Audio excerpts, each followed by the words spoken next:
एक मध्यम आकार के शहर में राहुल नाम का युवक रहता था। वह मेहनती था, जिम्मेदार था और अपने परिवार की अपेक्षाओं पर खरा उतरने की पूरी कोशिश करता था।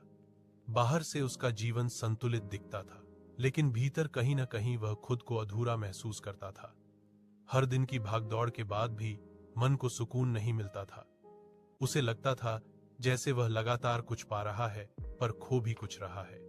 इसी बेचैनी के साथ एक दिन वह शहर के कोलाहल से दूर एक छोटे से आश्रम में जा पहुंचा। वहां एक वृद्ध साधु पीपल के पेड़ के नीचे शांत भाव से बैठे थे। राहुल ने बिना किसी भूमिका के अपने मन की सारी उलझन उनके सामने रख दी। साधु ने ध्यान से उसकी बातें सुनी और फिर शांत स्वर में कहा कि मनुष्य का सबसे बड़ा भ्रम यह है कि वह शांति को बाहर ढूंढता है, जबकि उसका स्रोत भीतर ही होता है। साधु ने राहुल को समझाया कि जब मन इच्छाओं, भय और तुलना से भर जाता है, तब भीतर का प्रकाश ढक जाता है। वही प्रकाश जो सत्य, करुणा और संतोष से जलता है, धीरे धीरे मंद पड़ने लगता है।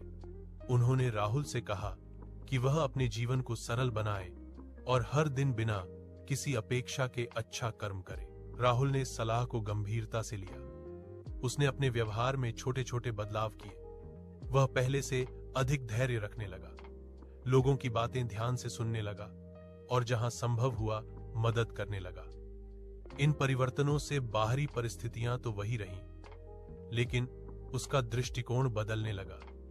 उसे महसूस हुआ कि जिस बेचैनी से वह जूझ रहा था, वह अब कम होती जा रही है। कुछ महीनों बाद जब राहुल फिर उसी आश्रम पहुंचा, तो उसके चेहरे पर एक अलग ही शांति थी। उसने साधु को धन्यवाद दिया। साधु मुस्कुराए और बोले कि अब राहुल को किसी उपदेश की आवश्यकता नहीं है,